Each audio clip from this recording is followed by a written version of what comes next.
YouTube today, just for 20 minutes or so, just for our quick review. And then we'll go in to have a look at a few other things later on. Okay. Right then. Okay, so let's get started. We're going to continue with what we did yesterday. Yesterday, we introduced gerunds for the first time. Now, some people pronounce that gerund. I think Alan might pronounce it gerund. I pronounce it gerund. I'm not sure exactly what it should be. Gerund feels a bit better to me, but it doesn't matter. What's important is that we understand what one is. So we'll review that in a moment. And then we also said sometimes when you follow a verb, you use a gerund. Sometimes when you follow a verb, you use an infinitive. And sometimes you can use an infinitive after a verb or a gerund after the same verb. And sometimes the meaning doesn't change and sometimes it does. So English is strange in that way. What we're going to do today is we're going to introduce some other verb patterns. We'll do a quick review first of infinitives and gerunds. Then we'll have a look at a few other verb patterns that are likely for you to do in IELTS and in OET. Okay, so let's go and have a look. Yeah, here we go. So verb patterns. So we're just going to do a very, very quick review. There might have been some people who weren't here yesterday. Let's have a look at this together. So I'm just going to choose some people at random to help me. So let me go for Fauzia. Are you there, Fauzia? Yes, sir. Okay. So do you ever visit your parents? Yes, Okay. So do you like that? of course. Okay. Well, you say of course. Some people don't. No. I'm the same as you. I really like my family. So okay. So what would you put here? I always enjoy. I always enjoy visiting my family. Visiting, Visiting my exactly. parents, yeah. Yeah, so we've got that verb. We call this a verb pattern. It's a strange one because obviously the verb is to visit, isn't it? That's Yeah. the verb. People call this verb patterns, even though really that is not a verb anymore, is it? What is that? Visiting? Visiting is a continuous tense. Well, no, not in this case. No, it's a noun. It's a gerund. No, yeah. Just like I enjoy cakes. I enjoy your company. Yeah. Okay, so I enjoy holidays. So it's a noun that comes after it. However, it's the concept is a verb, isn't it? To visit. Just like I enjoy watching movies, the verb is to watch. But when we Yeah. use it after the word enjoy, we have to turn it into a gerund, into a noun. No, yeah. Okay, thanks, Fauzium. Thank Okay, you. how about Perrine? Yes. How about the next one? I spent 3 hours. What did I do? Waiting for the bus. Oh, did I hear Anna's voice then? Yes. Nice to have you back Good in the morning. class, Anna, but I was asking Perrine there. Okay, so Okay. waiting. Yes, so to spend. Okay, you spend, and then that's followed by waiting, isn't it? Have you ever waited 3 hours for a bus, Perrine? No. Do you know what the record? I think. Well, actually, let's have a competition. What's the longest anybody's ever waited for a bus in this class? Has anyone got a record? I know how long mine is. All 6 night, hours. half an hour. Half 2 an hours. hour, 6 hours, 2 hours, 1 hour. 12 hours for me. For a whole night. A whole night, yes. Me and Sophia are the same. I think, Paul, you slept there 12 I did. hours. I You slept should there. change the route. Honestly, I slept there more than once when I was waiting for that bus. It was you know what? It was a very strange journey. I was traveling down from Bangkok to Kuala Lumpur on a bus. So from Thailand into Malaysia. And we got the bus and we got delayed. And I had to stay. I can always remember the name of the place because it's a very English sounding. The place was called Port Butterworth.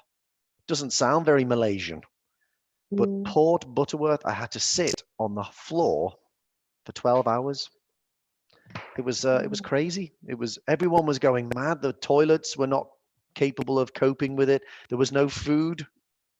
Oh, it was really crazy. Okay, but 3 hours still, that would be very frustrating. Okay, how about then Perrine? Just Perrine. Okay, I considered. Now, what do you think you put here? I considered something a child, but decided to adopt. So decide to adopt. Obviously, we're following with the infinitive there, aren't we? What do you Yeah. think it could be here, Perrine?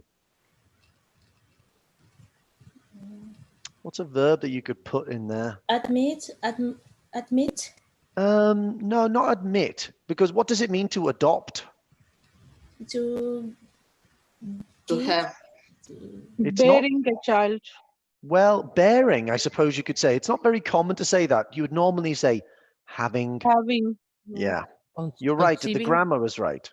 Consider having, Yeah, consider. but you wouldn't consider to have, or consider to bear, or consider to adopt. So you can see here you've got consider having, but here you've got decide to do something, decide to adopt. So to adopt means the child is already born. It's maybe in a bad situation with no parents. So you can take that child and you can be the parents to it for it. Okay. Okay. Next one. Now this one, I'm looking for something called a phrasal verb. So I want here a verb plus a preposition. So I'm going to ask Sophia. Sophia. Yes. Now, first of all, do you think it's going to be a gerund or an infinitive?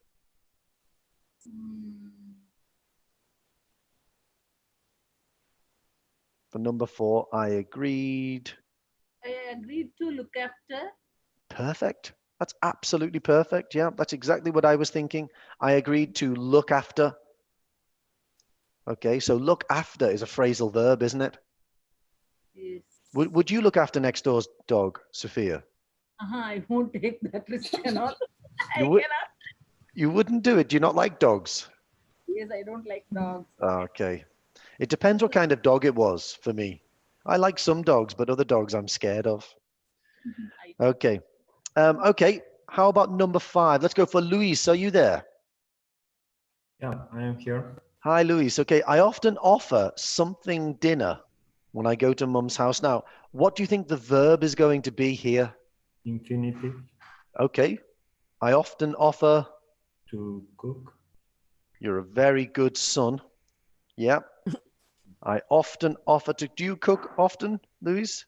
Yeah, I like of. You like? Do you make ceviche? Yeah, this is the most famous dish. I got a question for you, Luis. I met a Chilean guy at the weekend, and he gave me a bottle of pisco. Okay. That- But the pisco is made in Peru. I know. He said it. He said it was Chilean. I said, "Are you sure it's not Peruvian?" Yeah, Yeah, it's a big. That's why that is that Chile people means, but Mhm. I know that. And I think it's the same with ceviche, isn't it? Yeah, People but argue about where it comes from. Yeah. Okay. So just in case you don't know, ceviche is a delicious dish. yeah, Fresh white fish, I think. Fresh white fish whitefish with and lime. lime. It's delicious. It's really, really good. I tell you what, though, Luis, I had a really nice Mexican dish once. It was like ceviche, but it had avocado sort of squashed into the lime. So it was like a sauce. It was really nice. Anyway, okay. So why don't we say here now? This is where we're going to move into a different section of the class. So if I choose Ushani, are you there, Ushani? Yes, sir. Okay, now you've got a couple of options now with advise. So you can either use one way or you can introduce an object. Go on, tell me. I like to be in infinitive way. Okay. So advised, Advice to avoid smoking.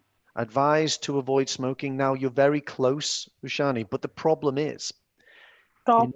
in order to use it, you need an object. Yeah. So Just need to And avoid. me. yeah, advised me, and we'll have a look at that later. So that is a good sentence. I'm happy with that. But if we don't put the object in, we use the gerund. The doctor advised avoiding Smoking. Okay, so we'll look at that in a moment, but good work. Thank you, Ashani. Thank So you, sir. advised me to avoid smoking. The And verb quit, yeah, of course, we can put quit. Can anyone think of anything else for quit? Cease, Not stop, Stop smoking. Advise stopping smoking, yeah. Anything which is 2 words. Give up. Give up, yeah, give up. yeah. And Not of course, you could use all of those there. People wouldn't really, I know it happens in OET sometimes that it says advised to cease smoking in the notes, but it's not very often that you would say cease as a verb. It's like something from ancient Rome, cease. Yeah, it just seems it's a bit strange. It's very, very formal, very old fashioned. You're much more likely to say stop or quit when it comes to something like smoking. Okay, let's keep going.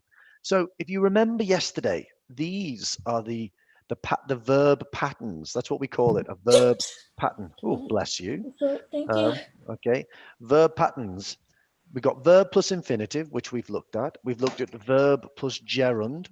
We just looked at it there. We just introduced here verb plus object plus infinitive, and verb plus preposition plus gerund. So if we just take advise again, this, is that right? Is that a verb? No. No. It's a noun, isn't it? Advise. It should be advise. Yeah, okay, good. Just checking. Okay. Now I can just hear I can hear my voice in someone's oh, now it's gone. Thank you. Okay. So advise.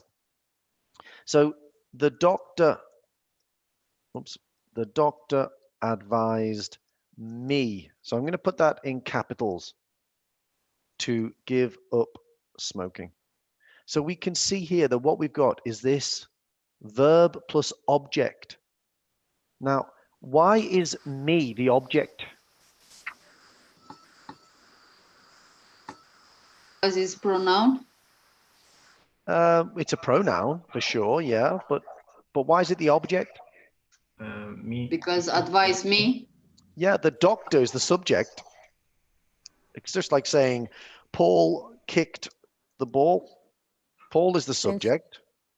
Kick is the verb, and the ball is the object. It receives the action of the verb, doesn't it? It receives the action of the verb.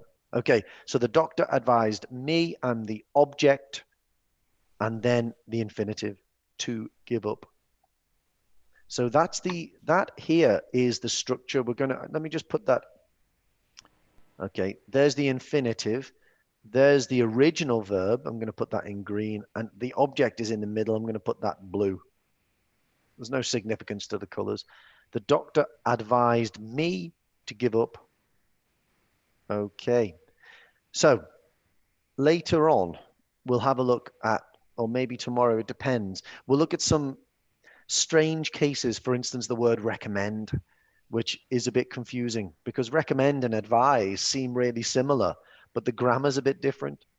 So like I was saying yesterday in our introduction class, where we did some introduction grammar for OET, the function of a word is important. So advise and recommend, very, very similar function. The form, the grammar can be different sometimes. So let me give you another pattern, the verb plus preposition plus gerund. But before we do that, we've just had a look what an object is. An object is when the object is the receiver of the action. Well, what's a preposition? What is a You can give me some examples. Let's have some everyone can give me an example of a preposition. With. With is a good one. Between. About. Between. About. Of. About. And. On. In. From. For. In.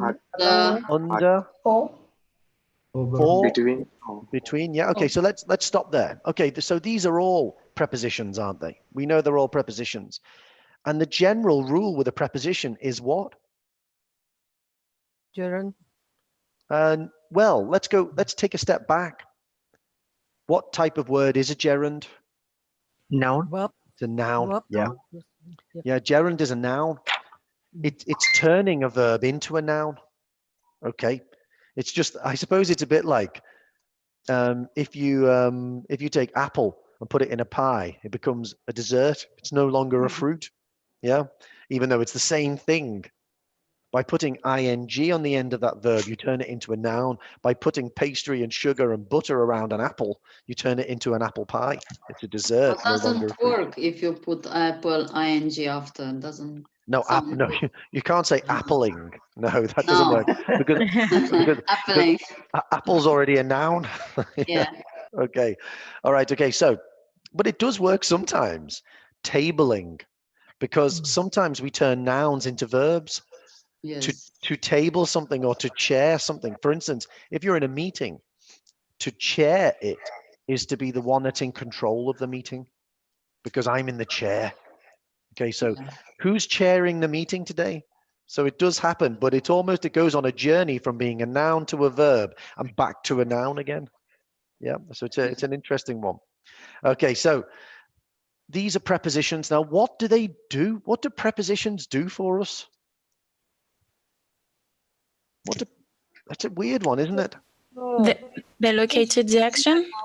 They locate the action. Yeah, they can do that. They can locate objects. So prepositions, I would say, if we go really back to basics, they are small words that link other words in sentences. I think that's pretty much what they do. And why do we want to link other words? Well, we want to link other words in order to, let's keep going, in order to say where, when, and how things happen. Would you agree with me? Do you think that sounds like a good definition? So if we think about it, the table is the table is in the room. My birthday is on the 9th of November. Okay, I want you to pick that up. Okay, that tells us everything about where, when, and how we want something to be done. Okay, so these are what prepositions do, and they're a bit strange. I'm sort of formulating a theory about prepositions that the more I teach them, the more I get close to it. I always think about prepositions that they've got a physical meaning, and then they've got a more abstract meaning. So just imagine the phrasal verb to pick up. Now, if I drop this on the floor, what does it mean to pick it up? Pick up. Pick up the pen. No, it's action. It means to pick something's this, isn't it? I'm going to pick it like that. It's And then action. and then up tells us the direction, doesn't it? It means off the floor and go up. So I pick it up. That means I take it off the floor and bring it up. But what does it mean if you pick up a language quickly? You You adopt. speak. Improve your skills. You learn You it. adopt. Yes. Yeah, you will learn that language. So it's interesting, isn't it? You don't physically take the language and then move it upwards, but it's got this first meaning, which is physical, up, and then you've got the abstract meaning to pick something up. It's like the language is on the floor where you don't know it, then you pick it up and now it's yours. So it's interesting. Prepositions have got these physical meanings. Anna, can you just put yourself on mute? I think I can hear it. Yes. Okay, so you've got this physical meaning and then you've got more abstract meanings. And sometimes the prepositions don't seem to make sense. So for instance, where is the spider? It's on the ceiling. How can it be on the ceiling? It's upside down. Sometimes it doesn't make sense, but most of the time with a preposition, you can step back to the physical meaning of it and then go in, realize why we use it in other times, in other situations. So for instance, if I say rely on, what does it mean to rely on? To rely. Depends on. Depend, Trust, yeah. depend. To trust something, to depend. So you've got rely on, depend on, lean on. Now, all of those three things, I lean on my friend for emotional support. I rely on my friend for emotional support. I depend on my friend for emotional support. I've got this feeling of on. It's on, like it's supporting my weight. So it's interesting. We'll do prepositions in a little bit more detail later, but I just wanted to just very, very quickly have a think about the prepositions because they're going to feature in the rest of our lesson when we look at these things here. Okay, look at that table. Looks complex. We've got lots of verbs there. Can you see any that are repeated? Any verbs repeated in there? Require. Require, Intend, intend, Advise.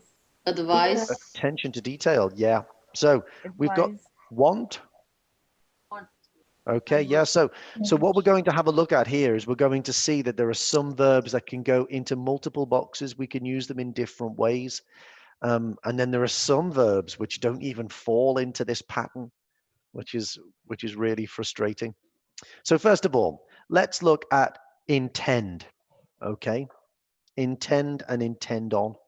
Now, look at the structure. We've got infinitive. So if I put something, let me ask somebody. Let's go for Shanika. Are you there? Yes, sir. Hi, Shanika. How are you today? I'm fine, sir. That's good. Okay. Now, do you know the word intend?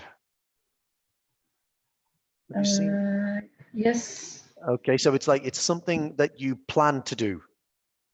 Okay, so I could say Shanika intends to move to the UK. Is that correct? Yes. Yeah. Okay, good. It's a nice plan. I like that plan. Okay. Now, we could also use it with a preposition. Now, a preposition, as we've just said, preposition is followed by a noun. So the apple is under the table, the spider is on the ceiling. You can't put a verb after it. So I can't say Shanika intends on move to the UK. I can't do that. Even though you understand it, it breaks the rules of English because after on, we have to put a gerund, and a gerund is with ing. So just Shanika, what do you think would go there instead of move? Moving. Is that Shanika? Move. Yeah, intends on moving. Now, those two sentences mean exactly the same thing. It's not like yesterday with try opening and try to open, or stop to smoke and stop smoking. All of these ones mean the same, even if they've got a gerund or infinitive. Okay, there seems to be a lot of shouting in someone's microphone there. So Shanika intends to move to the UK. Shanika intends on moving to the UK. So what we've got here is we've got a table of all of these things. So I'm going to ask Shiva, are you there? Yes, sir. Hi, Shiva. Okay, give me a sentence, please, with deny. Deny. Do you know the word deny? Yeah. Okay, Deny good. means not accepting. Yeah, to not accept the truth of something. Yeah. Okay, Okay. so Okay, Mr. Jones Mr. Jones denies his job offer. deny. Well. Now this is why it's always a good thing to do to ask people to come up with a different reason. Now remember, what we're doing here is verb patterns. So when I don't just want you to put a noun after it. Whoops. I want you to try and put a verb after it and change the form. There seems to be a lot of noise coming from somewhere. Can you just, if you've got a noisy background, just put yourself on mute. Thanks. Okay. So there are two problems here. One, this isn't a verb. And two, you wouldn't deny a job offer. Now remember, I explained it as being to deny means to not accept the truth. Okay. There's a lot I of denied noise. sitting on exam. I don't know where that noise is. That there's a lot of noise coming in someone's. Ah, Aisha. Okay, Aisha. I've changed yours. Okay, so you I can't. denied cheating on exam. Okay, yeah, that's a perfect example. Yeah. So when we deny, we say that's not true. Okay. Whoops, Aisha, I'm going to put you on mute again. There's a lot. It sounds like you're in a loading yard. Okay. So Mr. Jones denies his job offer. You wouldn't do that. Can you think of a verb that would go there? Anybody? Refuse. Accept. Refuse. No. Refuse to accept. Accept. You could say that. Refuse to accept. But that's very strong. We declined. Turned down is a nice one as well. I like that. Yeah, this is what you would normally say. This is what you typically say. Declined his job offer, turned down his job offer. But you wouldn't deny it. Now, as Maddie said, Maddie denied cheating. Okay? Because look at the box. Gerund after deny. So Maddie denied cheating on her exam, but the teacher did not believe her. And as a result, what happened? She fell. She failed and she was expelled from the school. That's what, they say cheats never prosper. Okay, so deny, we didn't quite get right there the first time, but we got it right the second time. So let's be thinking when I choose you for an example, let's get the verb pattern. That's what I want. Okay, so how about encourage? Let's go for Laura. Laura. Yes. Encourage. Which type of people give encouragement? In a race. In a race, okay, so the crowd. Okay, the crowd would encourage. Okay, so tell me what the crowd did. Let's say that you were in a race. What did the crowd do? The crowd encourages the racer to win. Okay, interesting. I like it. It's an interesting tense, though, that you've chosen. Because you've chosen do you know what tense that one is? It's the present. It's present simple. So yeah. What you're actually saying there is what normally happens. Is that what you're saying? This is what normally. Oh, right. Okay. Okay, that's fine. I'm happy with it then. I always like to make sure that people know what tense they're using and why they're using it. Okay. So when you talk about the crowd, I could say to you, what role does a crowd play? Well, the crowd encourages the racer to win. That's fine. I like that. Okay. What about if it was in the past?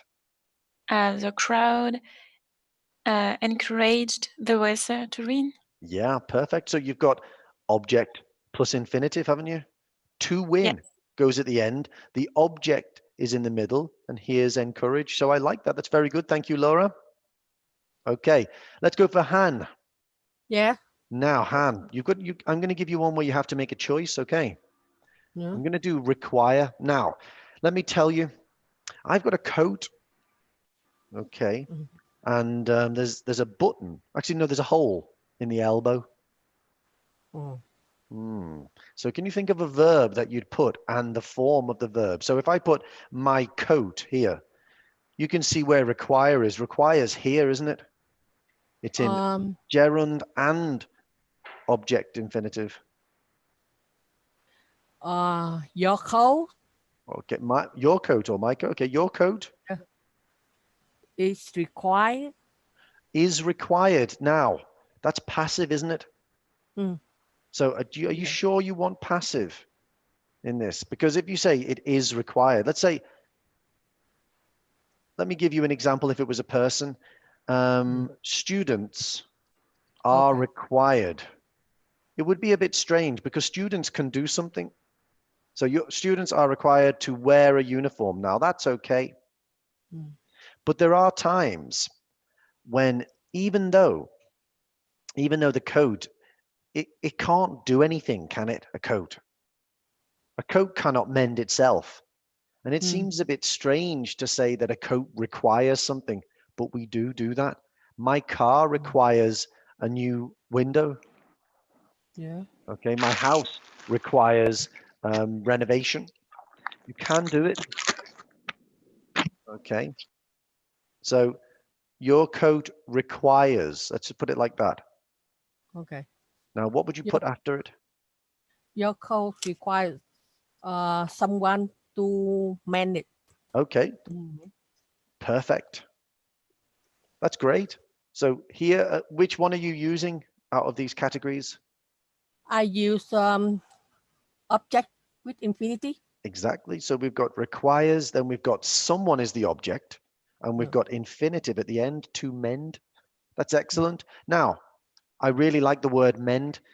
Give me it with the gerund, please, Han. Your coat require mending. Perfect. Yeah. I think that people would normally say that. It's a little bit different, isn't it, to use the object? Not the meaning is the same in terms of it needs mending. We know it still needs fixing. But if you say it requires someone to mend it, by including the object, you're making me think of the person. Now, you know who I'm thinking of? I'm thinking of a little old man with an apron and a hat on with a needle and thread. Okay. But if you say it requires mending, I'm only thinking about the coat. So you're making a choice, aren't you? To say it in two different ways. I think it also depends on the person. I talk to, for example, if I talk to with a man, he never do the sewing before. So I may say that. So he will take his coat to Yeah, exactly. Yeah, requires it could be requires a tailor. Yeah. You could be specifying exactly who you want to do it. Yeah, so it's a good thing to do. So this is why our language is so diverse and has got so many different ways of doing things, because we want to say tiny little differences between sentences. That's why it's good to learn the grammar. Okay, thanks, Han. That's great. Okay, let's go for another one. I'm going to stop the stream there. If anyone's got any questions, please do